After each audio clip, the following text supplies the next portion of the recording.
As a young farm boy growing up during the Depression in Plains, Georgia, Jimmy Carter ran barefoot outside in the fields, developing an awareness of the environment's fragility.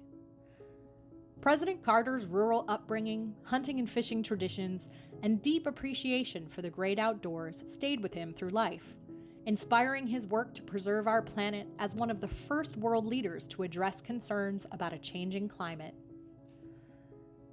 During his presidency, one of Carter's greatest achievements was reached at a critical time for Alaska's intact lands and waters, as oil and gas interests continued to eye areas like the coastal plain of the Arctic National Wildlife Refuge for new development.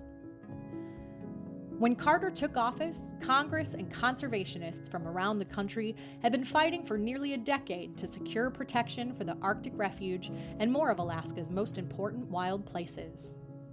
And in 1978, despite political wrangling that halted an attempt to pass ANILCA, the landmark Alaska National Interest Lands Conservation Act, President Carter stepped up to protect 56 million acres of Alaska's wilderness.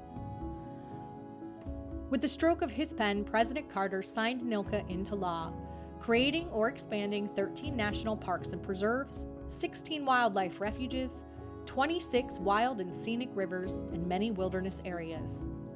This landmark legislation set aside more than 100 million acres of protected lands and waters in Alaska, including now iconic places like Denali National Park, the Tongass National Forest, and the Arctic National Wildlife Refuge.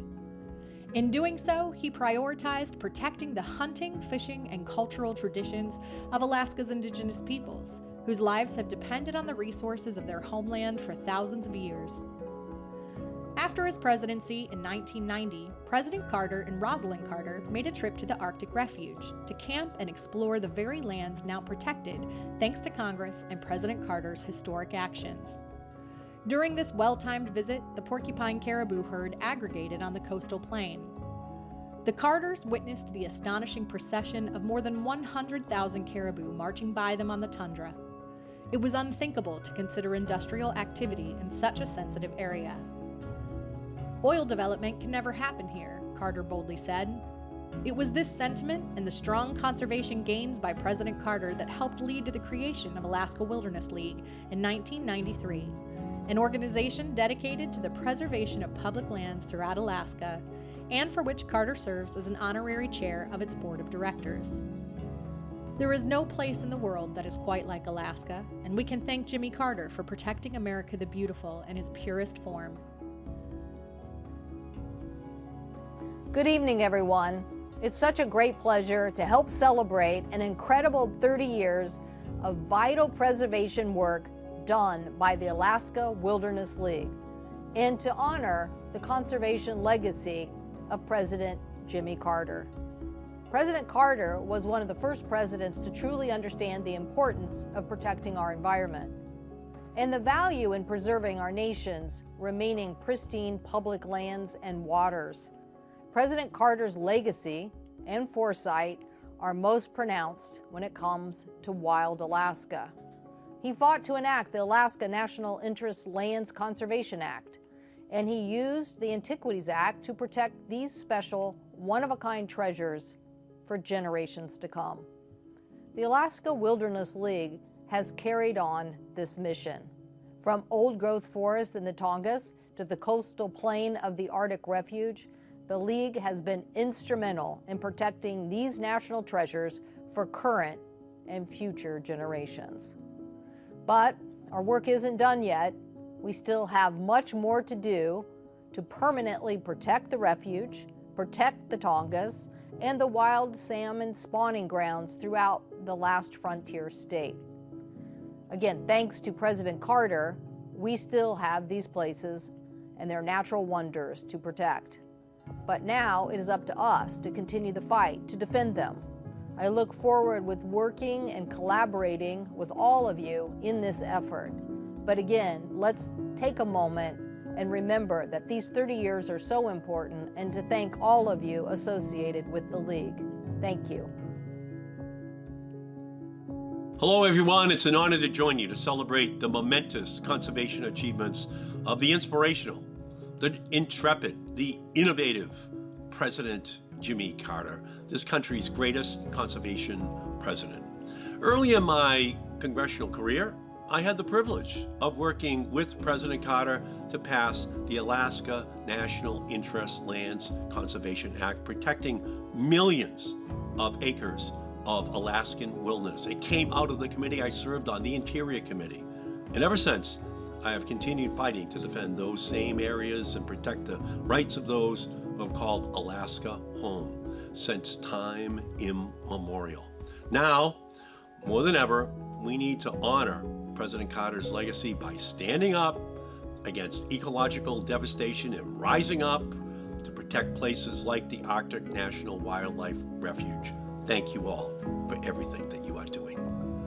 On behalf of the Wilderness Society, I would like to congratulate President Jimmy Carter on receiving the Alaska Wilderness League's Lifetime Achievement Award. We cannot think of anyone more deserving to receive this award than you, President Carter.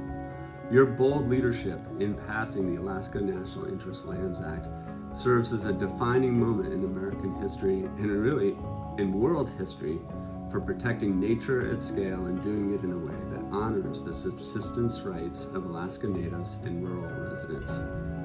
Your conservation legacy truly is a daily inspiration for all of us, and it is an extraordinary gift to future generations.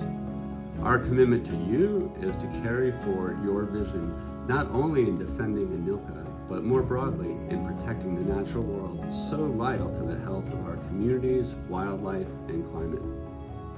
President Carter, I am Cynthia Wayburn, daughter of Edgar and Peggy Wayburn, and like them, I have devoted much of my adult life to conservation in Alaska.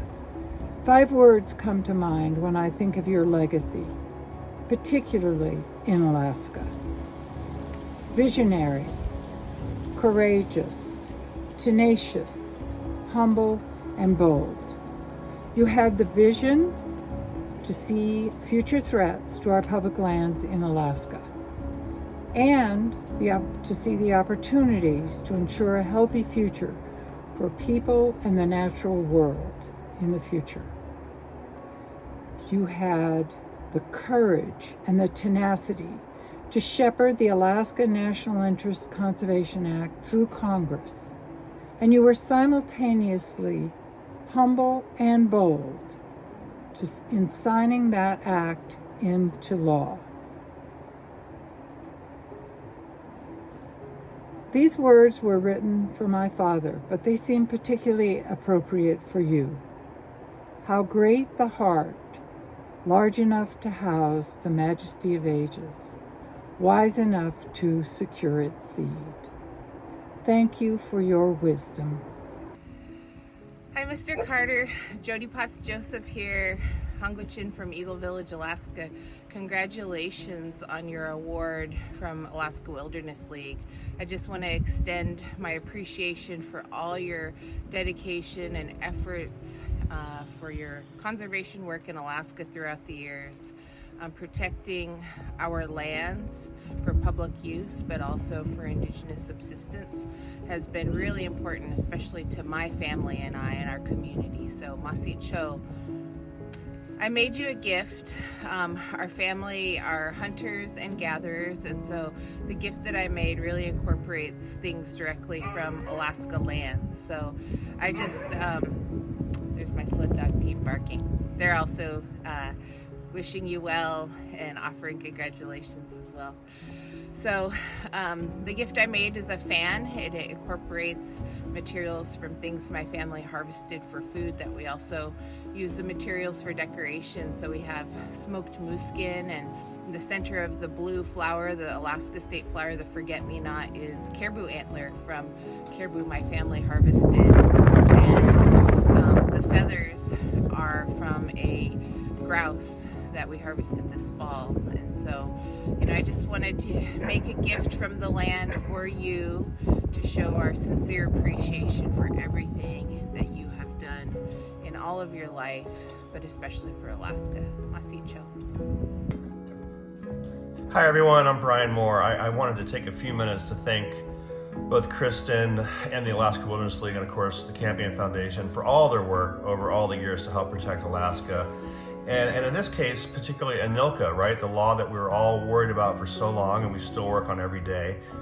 And I think my story about working for about 5 years at the Alaska Wilderness League is a little bit unique in the sense that my father was involved in the drafting and the work of ANILCA during the Carter administration. Then I came to AWL, or to the League, in the early 2000s and worked there specifically to protect places like the Arctic National Wildlife Refuge, the Chugach, the Tongass, all the great things that y'all are all worried about tonight. And so I'm so glad that everyone's there, and I wish I was there with you. And I wanted to take a few seconds to share two stories that are special to me and both my father, who was unable to do this video, but he did give me a story.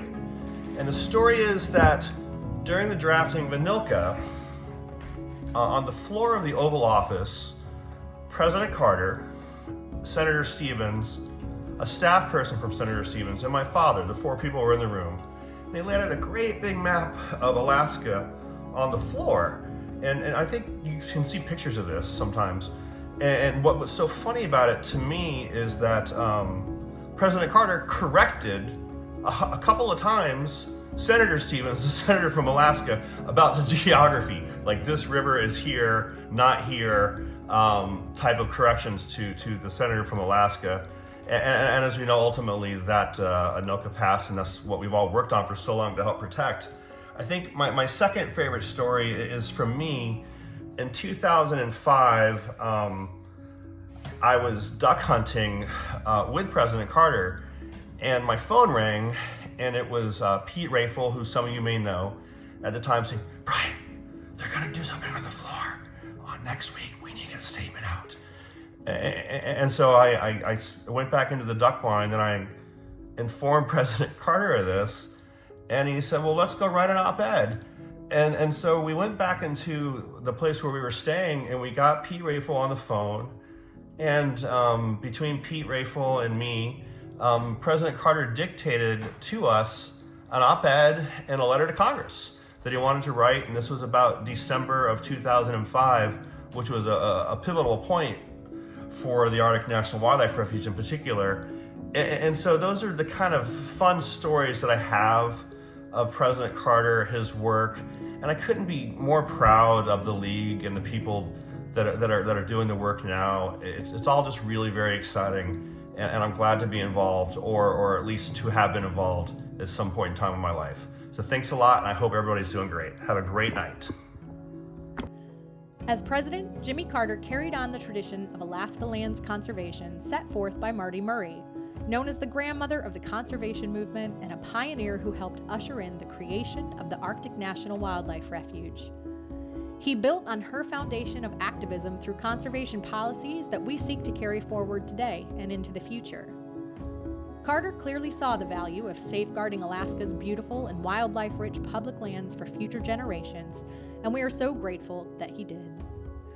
Alaska Wilderness League is proud to honor President Jimmy Carter with the Mardy Murie Lifetime Achievement Award for his lasting legacy on the public lands and waters of Alaska.